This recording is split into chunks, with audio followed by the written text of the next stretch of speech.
There are things you bury so deep you start believing they never happened. For 16 years, I thought I'd buried mine well enough under work, under polite smiles, under the careful architecture of an ordinary life. I was 43, a project manager for a construction firm, married, father of a teenage daughter. I wasn't happy, not really, but I'd convinced myself that happiness was something people exaggerated. Stability, that was the real prize. Then one Monday morning, in the middle of the familiar office noise of printers, coffee machines, people pretending to care about deadlines, I found the envelope on my desk.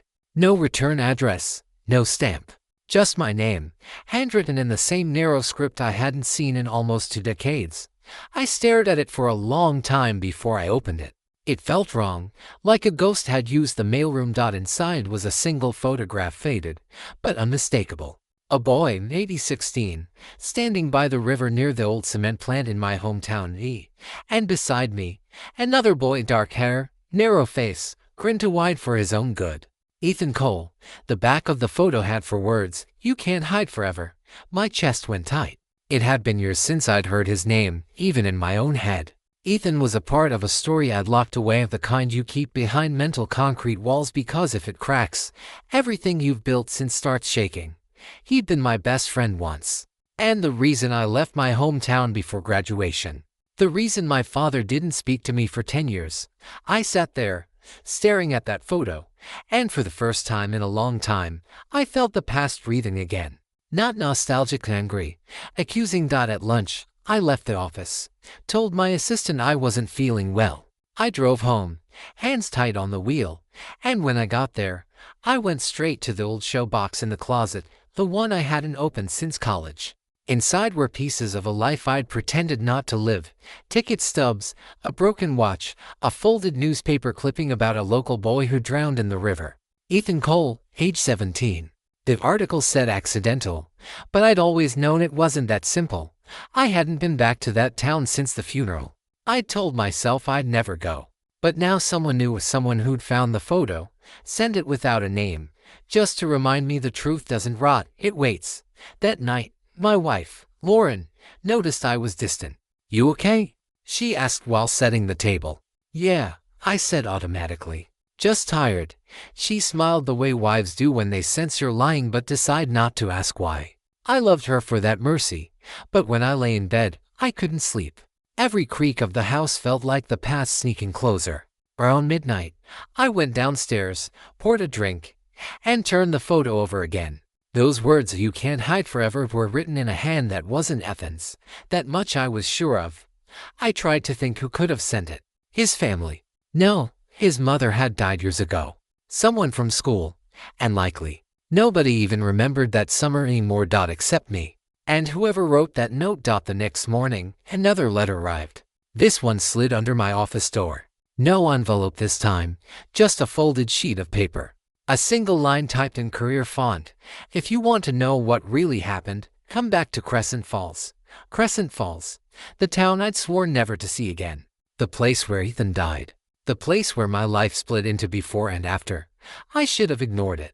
But by the time I read it the 3rd time, I already knew I'd go.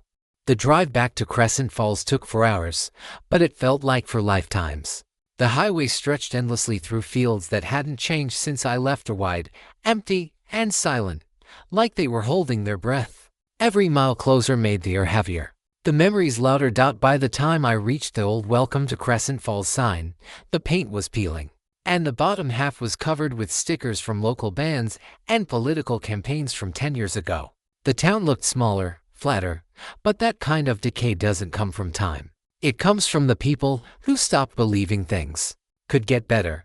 I parked by the diner across from the courthouse, the same one where Ethan and I used to spend Saturday mornings eating pancakes we couldn't afford. The waitress was new, or maybe I was just older. She didn't recognize me, which was a relief. I ordered coffee I didn't want and sat near the window. Across the street, the courthouse steps were cracked, and a drunk slept near the statue of the town's founder. The only thing that looked the same was the river beyond the bridge, still carving its slow, Brown Panther on the bend. That river had taken Ethan. Or maybe I had. The truth was messier than I ever let myself admit. It started the summer before senior year. Ethan had been restless, always chasing danger, always needing to prove something. We were inseparable. Me, the careful one. Him, the spark that made everything burn brighter. Then he found out something about my father, something I didn't want to hear. He said he discovered why my dad suddenly had money to rebuild the garage. He said the accident that put my father out of work for months wasn't really an accident. We argued by that same river, the night before he died. I told him to stop digging, to mind his own business. He said, if I go down, you'll come with me. He was drunk, angry, not himself. I left him there. And the next morning, he was gone. That's what the official report said. An accidental drowning. But I knew there was nothing accidental about that night. Still, I built a life around silence. Until now. The bell on the diner door rang. A woman walked in about my age, maybe older, with sharp eyes that seemed to measure everything before deciding if it mattered. She ordered tea, then turned, caught my stare, and frowned like she was trying to recognize a face half remembered. Daniel, she said, hesitant. It took me a second. Then it hit me. Maggie Lawson, Ethan's cousin. Hey, I managed. It's been a while. 17 years, she said, sliding into the booth across from me without asking. You came back. I didn't plan to. You never do. She leaned forward. You got the letters, didn't you? The room tilted slightly. You sent them. She shook her head. No, but I knew you'd get them. Somebody wants you here. I stared. Who? She looked out the window. That's what I'm trying to figure out. You're not the only one who's been getting messages. She pulled something from her purse, an envelope, same type as mine. Inside was a photo. Ethan, younger, holding a trophy at the county fair. On the back, the same handwriting. The truth is underwater. My skin went cold. When did you get this? Last week. Thought it was a prank until I saw your car outside. We sat in silence for a long minute. The river shimmered outside like it was listening. Finally, she said, there's something you should see. They're draining part of the South Bend this week. The old mill section. Construction for the new levee. They found something. What do you mean? She hesitated, then whispered, bones, Daniel. Human bones. My heart stalled. The sound of the diner vanished. Plates, chatter, the hum of the fridge all gone. I gripped the table. Did they identify? Not yet, she said, but it's near where they pulled Ethan out. Maybe now we'll find out what really happened.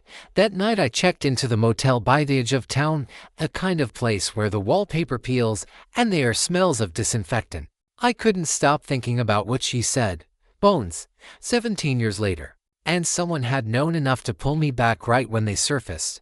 I called Lauren, told her I'd have to stay another night for work. She asked what kind of work. I lied again. When I hung up, I sat on the bed and took out the photograph. Me and Ethan by the river. He had his arm around my shoulder, like brothers.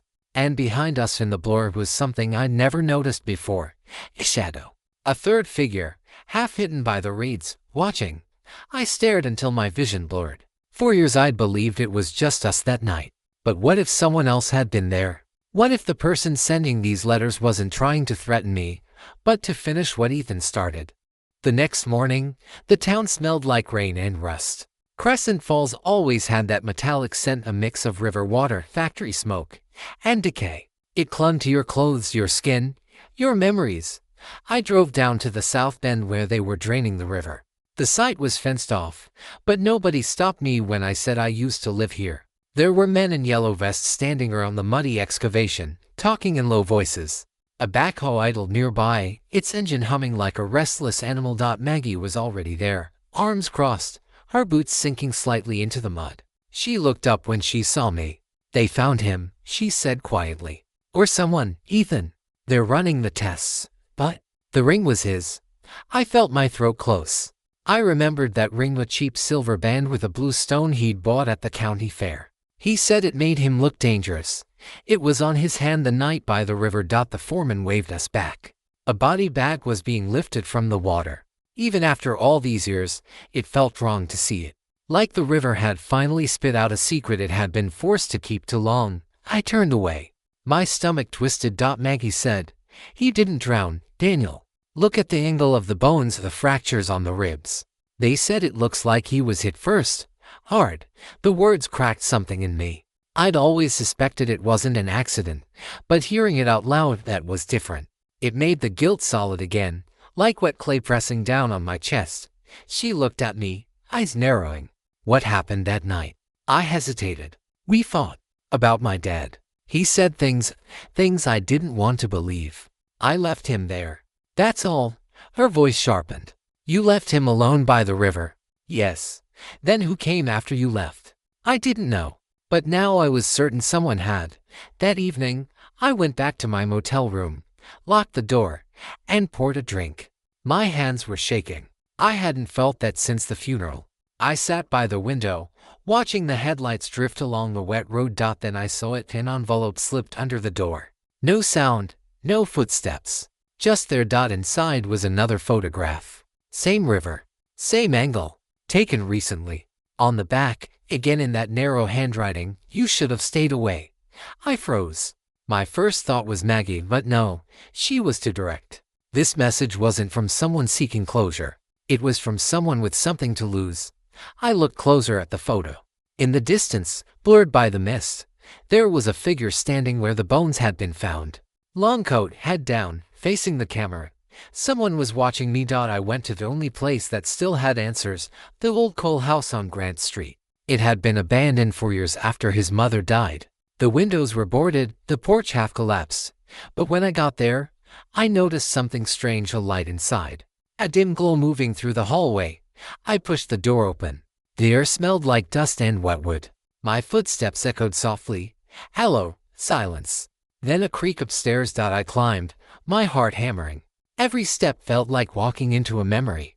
The last time I'd been here, Ethan had been sitting on that very staircase, saying he'd found something in the old mill, something that could change everything. I'd laughed it off. Now, standing there again, I saw a desk in the corner with a stack of old papers, water-stained and yellow.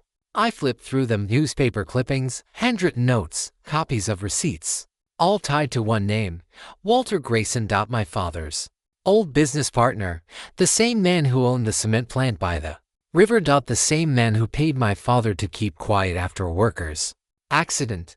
Ethan had been right. My father was part of something. And Ethan had found proof. I heard movement behind me and spun. A man was standing in the doorway, tall, in his 60s, wearing a raincoat. His eyes were pale and sharp, the kind that belonged to someone used to being in control. "Mr. Grayson," I said, my voice barely working. He smiled faintly. "You shouldn't have come back, Daniel. You sent the letters." He shook his head. "No, but whoever did, they've started something I worked very hard to bury." My pulse spiked.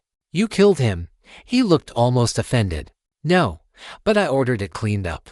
Your father did the rest." The words hit like a slap. "You're lying." "Am I?" He took a step forward. "You left Ethan alive, Daniel. Your father didn't." The floor seemed to disappear under me. Grayson turned to leave. "You dig too deep, you drown. Let the dead stay dead." And then he was gone. I stood there for a long time, shaking. My father. All these years, I'd hated myself for abandoning Ethan, but the truth was worse. The truth had been sleeping under the same roof as me my entire life. I looked down at the papers again. Among them was a faded receipt, dated the night Ethan died, paid cash, signed W. Grayson, for disposal work.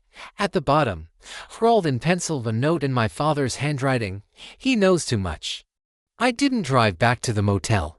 I don't even remember getting into the car. All I know is that I ended up sitting in front of my parents' old house, staring at the windows glowing faintly in the rain. My father still lived there, alone. The lawn was overgrown, the porch light flickered, and the house felt smaller, like it had shrunk under the weight of all the lies it had been forced to hold. For a long time, I couldn't move. My hands gripped the steering wheel so tight that my knuckles turned white. Every part of me wanted to turn the key and leave Crescent Falls again, to pretend none of this was real. But that photograph, those words, and Ethan's bones, they wouldn't let me. So I got out. The rain soaked through my jacket instantly. The wood on the porch groaned under my weight, like it recognized me. I knocked once. The door opened before I could knock again. He was there, my father. Older, thinner, but his eyes were the same, hard, calculating, and tired of pretending. "Daniel," he said. No surprise, just acknowledgement, as if he'd been expecting this moment for years. "You shouldn't be here." I swallowed the lump in my throat. "We need to talk." He sighed, stepped aside, and I entered the same house where I'd grown up, the one that always smelled like coffee and engine oil. The living room hadn't changed. The same worn sofa. The same framed photo of my mother before she got sick. The same silence that filled the air whenever Truth got too close. I turned toward him. I went to the Cole house. He didn't react. I saw the papers.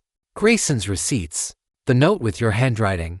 His jaw tightened. "You shouldn't dig into things that are over, son. Over." I almost laughed. Ethan's body just surfaced. They found fractures on his ribs. "You call that over?" He looked away. "You don't understand." "Then make me understand," I yelled, the sound bouncing off the walls. "Tell me what you did." He lowered himself into the armchair and ran a hand across his face. "It wasn't supposed to happen like that. He came to the garage that night. Said he had proof. Said he'd go to the police. He wouldn't listen." My pulse roared in my ears. "He wanted to ruin everything," my father said quietly. "The business, our family, everything I built." Grayson told me to talk to him, to calm him down. But he started shouting, calling me a murderer, waving papers in my face. I tried to stop him. He slipped, hit his head on the jack stand. I stared at him, unable to breathe. "You killed him." His eyes flicked up to mine. "It was an accident." "No, the accident was leaving him there." He said nothing. The rain outside filled the silence, steady and merciless. "I buried him," he said finally, voice breaking. "Grayson said it was cleaner that way. Said the river would take care of it. And when you asked what happened, I told you he drowned. You were just a kid, Daniel. I thought, if you didn't know, maybe you could still have a life." I felt sick. "You thought you could bury a boy and walk away." He looked at me, his eyes wet now. "I've paid for it every day since." "You think I don't hear him?" "Every night, in my sleep. Every time I start the car, I see his face in the mirror." "You don't live with something like that. You just wait for it to finish eating you." I wanted to hate him.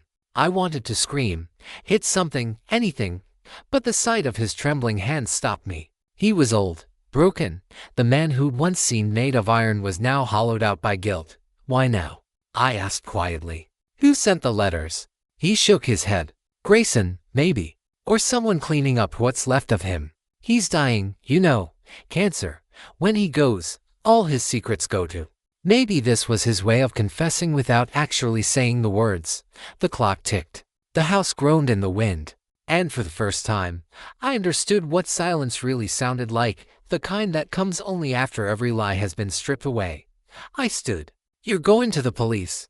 He didn't argue, didn't deny. He just nodded slowly, as if he'd been waiting for me to say it. "I'll tell them everything," he said. "But I need to see your mother first. She's gone." He looked lost. "I know. I just mean." He tapped his chest weakly. "Here." We went the next morning. He gave his statement. The sheriff, a younger man who used to play baseball with Ethan, listened without a word, his face pale as he wrote it all down. When it was over, my father looked lighter somehow. Empty, but lighter. 2 days later, he died in his sleep. Heart failure, they said. I didn't believe it was coincidence. Some truths, once spoken, finished the job time couldn't. A week later, I stood at the river. The construction site was quiet now, the mud hardened where the water used to be. The air smelled of earth and iron. I dropped Ethan's ring into the water, the one they found on his hand. "I'm sorry," I whispered. "You were right. About everything." The current carried the ring away. Behind me, footsteps. "Maggie." He told the truth. She asked softly. "Yeah," she nodded, tears in her eyes. "Then it's done, maybe," I said. "But forgiveness. That's something the river doesn't give back." She looked at me for a long time, then placed her hand on my shoulder. "Maybe it's time you stop trying to bury things. Start living." I watched the water for a while longer before turning away. The river had finally gone quiet, and not forgiving, but still. And for the first time in 17 years, so was I.